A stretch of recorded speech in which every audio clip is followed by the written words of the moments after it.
আজকে শুরু করা জীবিকা মুক্তি বিজ্ঞান অনলাইন ক্লাস 2020-এ সবাইকে স্বাগত জানাচ্ছি। আজকে আমি হলাম মিসেস লাকি দেবী, বিষয় বিজ্ঞান, শ্রেণী সপ্তম, অধ্যায় ষষ্ঠ, পাঠ হচ্ছে পদার্থের গঠন। এই নিয়ে আজকে তোমাদের সাথে আলোচনা করব। কেমন আছে শিক্ষার্থী বন্ধুরা? সবাই ভালো আছে তো? আমরাও ভালো আছি, তোমরাও যাতে ভালো থাকে সে প্রত্যাশাই করি। এই করোনা ভাইরাসের আক্রমণের জন্য সারা দেশে এখন মহামারী ধারণ করেছে, যাতে তোমরা মাস্ক ছাড়া কখনো ঘর থেকে বের হবে না, বিনা প্রয়োজনে ঘর থেকে বের হবে না, আর যদিও বের হতে হয় মাস্ক পরে বের হবে। আচ্ছা, এখন আমি পড়ার দিকে যাচ্ছি। আজকে পাঠ হচ্ছে আমাদের পদার্থের গঠন। পদার্থ মানে কি? পদার্থটা কি? আমরা প্রতিনিয়ত পদার্থের সাথে পরিচিত। পদার্থ কি? আমরা জানি পদার্থ যার ওজন আছে, আয়তন আছে, স্থান দখল করে, সেটাকে আমরা পদার্থ বলছি। তাহলে এখানে আমাদের আশেপাশে যা কিছু আছে সবকিছুই পদার্থ। যেরকম ইট, পাথর যা আছে সবকিছু হচ্ছে পদার্থ। তাহলে আমাদের প্রত্যেক জীবনে বিভিন্ন ক্ষেত্রে বায়ু, পানি, লোহা, খাদ্যবস্তু, বই, পুস্তক, চক ইত্যাদি নানা জিনিস যা পদার্থ হিসাবে পরিচিত। এদের মধ্যে কোনোটি আবার মৌলিক পদার্থ, কোনোটি আবার যৌগিক পদার্থ, আবার কোনোটি হচ্ছে মিশ্র পদার্থ। তাহলে মৌলিক পদার্থ, এখানে মৌলিক পদার্থটা কি বোঝাচ্ছে? মৌলিক পদার্থ হচ্ছে, তোমরা ক্লাস 6-এও পড়েছো, মৌলিক পদার্থ। মৌলিক পদার্থটা কি? যে পদার্থকে ভাঙলে বা বিশ্লেষণ করলে সেই পদার্থ ছাড়া অন্য কোনো পদার্থ পাওয়া যায় না, তাকে বলা হচ্ছে মৌলিক পদার্থ। যে পদার্থকে ভাঙলে বা বিশ্লেষণ করলে সেই পদার্থ ছাড়া অন্য কোনো পদার্থ পাওয়া যায় না, তাকে বলা হচ্ছে মৌলিক পদার্থ। যেমন হাইড্রোজেন, এটাকে ভাঙলে হাইড্রোজেনে পাওয়া যাবে, আর অক্সিজেন, সেটাও অক্সিজেন। এবার আসি আমরা যৌগিক পদার্থ। যে পদার্থকে ভাঙলে বা বিশ্লেষণ করলে দুই বা ততোধিক পদার্থ পাওয়া যাবে, সেটাকে বলা হচ্ছে যৌগিক পদার্থ। যে পদার্থকে ভাঙলে বা বিশ্লেষণ করলে দুই বা ততোধিক পদার্থ পাওয়া যাবে, সেটাকে বলা হচ্ছে যৌগিক পদার্থ। আমরা ওখানে বলছিলাম কি, মৌলিক পদার্থের বেলায় হাইড্রোজেন, অক্সিজেন। হাইড্রোজেনকে H দ্বারা, হাইড্রোজেনের প্রতীক হচ্ছে H, এটা হচ্ছে হাইড্রোজেন। আর অক্সিজেন, অক্সিজেনের প্রতীক হচ্ছে O। কিন্তু যখন আমরা এটা প্রতীকের যৌগিক পদার্থ হবে, তখন এটাকে আমরা কি হিসাবে পাবো? যখন যৌগিক পদার্থ হবে তখন এটা হাইড্রোজেন আর অক্সিজেন দুইটা মিলিয়ে আমরা পাবো পানি। যখন দুইটা মিলিয়ে হাইড্রোজেন আর অক্সিজেন মিলিয়ে আমরা পাবো পানি, এটা তখন হয়ে যাবে H2O। পানিতে আমরা যে যৌগিক পদার্থ হিসেবে পাবো। আর একটা আমরা বলতেছি মিশ্র পদার্থ, যেটাতে আমরা মিশ্র পদার্থ হিসেবে ধরি, সেটা হচ্ছে বায়ু। এখানে কি আছে? বায়ুর মধ্যে অক্সিজেন, হাইড্রোজেন, নাইট্রোজেন আছে আমাদের, আর পাচ্ছে চিনি। চিনি এটাও আমরা মিশ্র পদার্থ হিসেবে, চিনি এটাকে সুক্রোজ হিসেবে ব্যবহার করা হচ্ছে। তাহলে চিনি আমরা এটা পাচ্ছি কি? চিনি, এটা একটা সংকেত আছে। এটাও কি হিসেবে? এখানে হাইড্রোজেন, অক্সিজেন, এখানে আর কি পাচ্ছি? চিনিতে দুইটাই আছে আমাদের। চিনির মধ্যে পাচ্ছি হাইড্রোজেন, একটা পাচ্ছি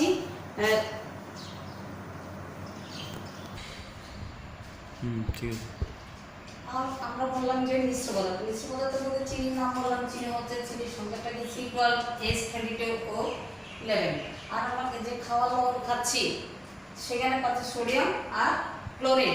তো এখানে মিশ্র পদার্থ বলতে এখানে দুইয়ের অধিক পদার্থ মিশ্রিত আছে। এখানে কার্বন আছে, হাইড্রোজেন আছে, অক্সিজেন আছে, আর লবণের মধ্যে সোডিয়াম আছে আর ক্লোরিন আছে। এবার আমরা গেলাম পরমাণু কি?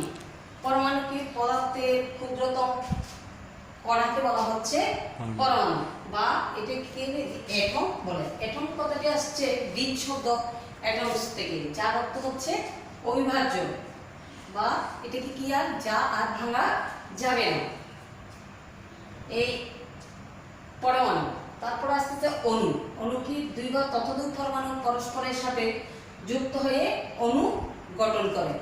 এই অণু পরমাণু, এই অণু সম্পর্কে আমরা যে ক্ষুদ্রতম কণা পরমাণু নাম দিয়েছি, এটি কি 1803 সালে জন ডাল্টন ইংরেজ বিজ্ঞানী পরীক্ষাগত তথ্যের উপর ভিত্তি করে পদার্থ ক্ষুদ্রতম কণা সম্পর্কে মতবাদ দেন। এই মতবাদকে ডাল্টনের পরমাণু বা পরমাণুবাদ নামে পরিচিত। এখন আমরা আসতেছি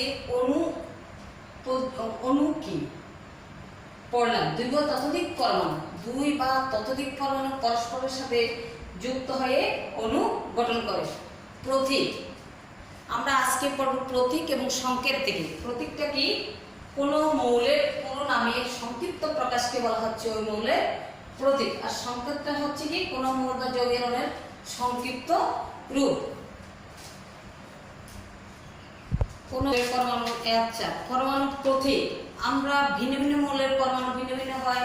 এখন সর্বমোট পৃথিবীতে মৌলিক পদার্থ আবিষ্কৃত হয়েছে 118টি। তার মধ্যে আমরা পাচ্ছি 98টি প্রকৃতি থেকে প্রাপ্ত, আর বাকি 20টি হচ্ছে কৃত্রিমভাবে পাওয়া গেছে। তাহলে এখন আমরা এই মৌলিক এবং যৌগিক পদার্থ গেল, তারপর আমরা পাচ্ছি তোমার পরমাণু, অণু। এবার আমরা প্রতীক সংকেত নিয়ে আলোচনা করব। প্রতীক সংকেত, এটা তোমাদের জন্য খুবই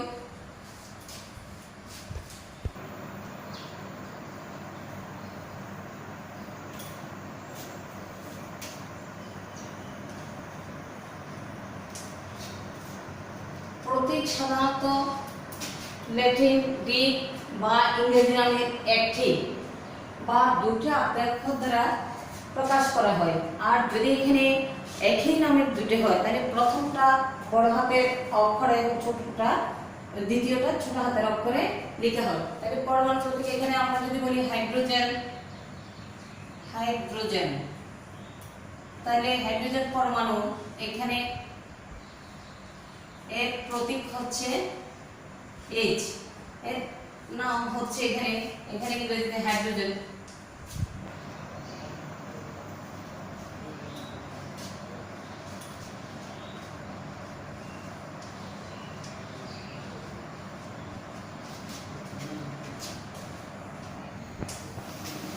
হাইড্রোজেনের প্রতীক অক্সিজেন বললে অক্সিজেন, অক্সিজেনের প্রতীক হচ্ছে H, অক্সিজেন O, হাইড্রোজেন হচ্ছে H, অক্সিজেন হচ্ছে O।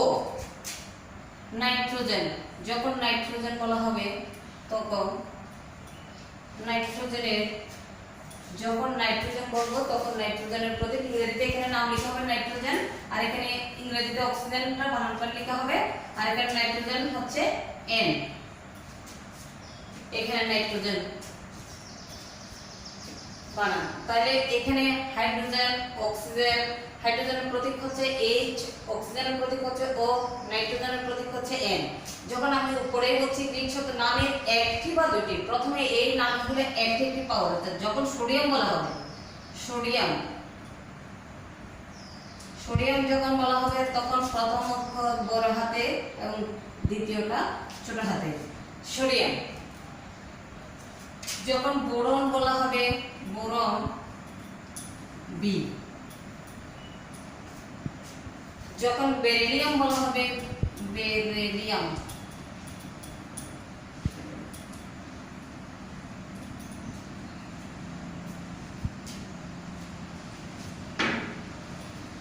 Boron B.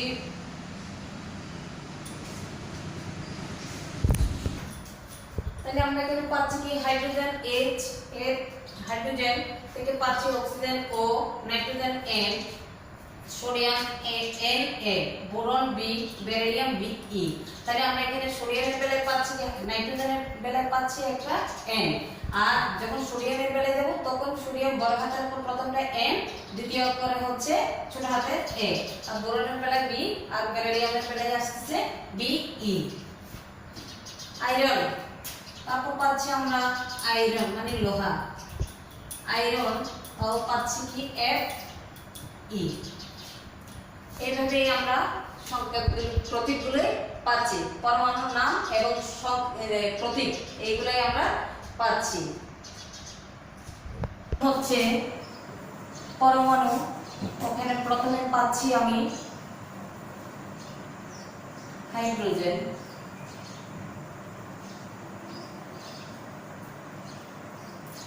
হাইড্রোজেন এর প্রতীক হচ্ছে H, যখন সংকেতের বেলায় যাব তখন হচ্ছে H2। যখন অক্সিজেনের বেলায় যাব, অক্সিজেন হবে, তখন হবে এখানে পাচ্ছি প্রতীক O, আর এখানে পাচ্ছি O2। ক্লোরিন, যখন ক্লোরিনে যাব তখন এখানে পাচ্ছি প্রতীক Cl, তখন এখানে সংকেত যাব Cl2 হয়ে যাবে। Bromine,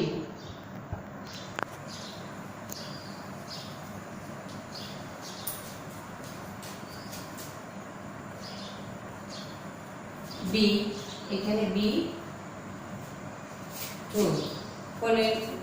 chlorine, bromine, iodine, iodine এখানে পাচ্ছি I, আর এখানে পাচ্ছি I2। তাহলে আমরা হাইড্রোজেনের প্রতীক হচ্ছে H, সংকেত হচ্ছে H2, আর অক্সিজেনের এখানে প্রতীক পাচ্ছি O, আর সংকেত পাচ্ছি O2। ক্লোরিনের বেলায় Cl, আর সংকেত পাচ্ছি Cl2। ব্রোমিনের বেলায় B, আর এখানে পাচ্ছি Bu। আর আয়োডিনের বেলায় পাচ্ছি প্রতীক I, আর সংকেত হচ্ছে I2। মারুন।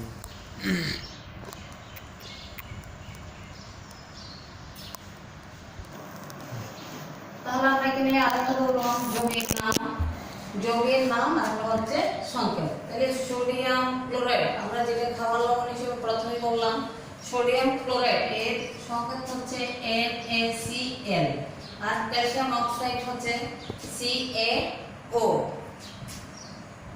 তারপর copper sulphate, copper sulphate, copper হচ্ছে Cu, sulphate SO4।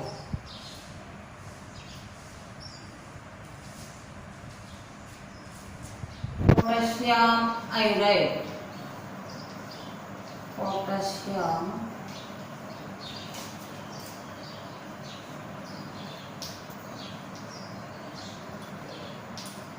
Potassium K, iodide I, আয়োডিনের আই, পটাশিয়াম আয়োডাইড। তাহলে আমরা পাচ্ছি কি sodium chloride, calcium oxide, copper sulphate, potassium iodide. তারপরে আছে sulphur dioxide, sulphur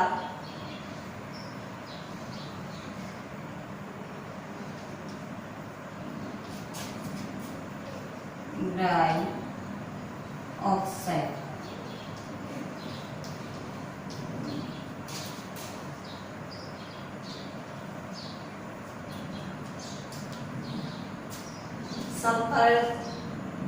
sulphur dioxide SO2, sulphur dioxide. তারপর আছে কার্বন ডাইঅক্সাইড,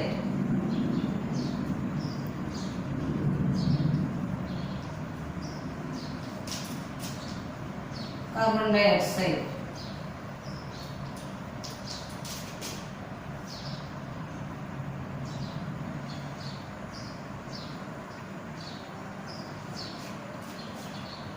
কার্বন ডাইঅক্সাইড। এইভাবে আমরা আরো অনেকগুলো আছে যৌগের নাম, সংকেত, এইভাবে আরো অনেকগুলো পাবো। তোমরা যে চার্টগুলো বইতে দেওয়া আছে সেগুলো অবশ্যই দেখা এবং মুখস্থ করবা। তারপর এবার বাড়ির কাজ লিখে নাও।